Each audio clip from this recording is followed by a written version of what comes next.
Students practice பண்ணிட்டு இருக்காங்க. எந்த அளவில் போயிட்டு இருக்குன்னு பார்ப்போம் வாங்க. ஹாய் யாஸ்மின், என்ன பண்ணிட்டு இருக்கீங்க? இந்த எம்போசிங் போட்டுட்டு இருக்கேங்க மேம். இதோட நேம் சொல்லுங்க. நீங்க போட்டுட்டு இருக்க ஸ்டிச்சஸ் நான் போட்டிருக்கிறது வந்து செயின் ஸ்டிச். இது இது வந்து எம்போசிங் ஸ்டிச். இது எண்ணாட் ஸ்டிச். ஓகே. இது ஃப்ளவர் எம்போசிங் ஃப்ளவர் ஸ்டிச். அழகா இருக்கு. இது வந்து லீஃப்ல வந்து லோடிங் ஃப்ளவர் எம்போசிங் ஸ்டிச். ஒரு கேர்ள் வந்து ஃபிகர் வந்து போட்டீங்களா? லேடிஸ் வந்து போட்டுருக்கேங்க மேம்.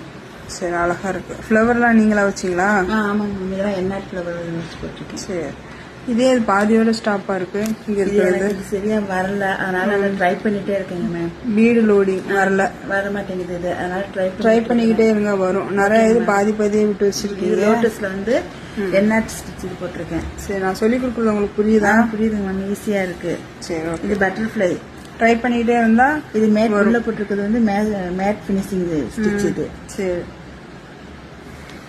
சரி, ஓகே மேம். எனக்கு ஒரு டவுட் இருக்கு மேம். என்ன டவுட்? ஜரியில போடையில வந்து எனக்கு இந்த செயின் ஸ்டிச் வந்து வந்துருக்குங்க மேம். இது த்ரெட்ல போடையில ரொம்ப சிக்காயிட்டு இருக்குங்க மேம். அது ஒன்றும் இல்லை, அடியில் கொஞ்சம் லூஸ் விட்டு மேலே நீடில் வச்சு இழுத்தீங்கன்னா உங்களுக்கு ஈஸியாக சிக்காவாமல் வரும். ட்ரை பண்ணிக்கிட்டே இருக்க வரும். ரொம்ப டைட்டாக பிடிச்சி இழுத்தாதான் வராது. ஓகேங்க மேம். சரி.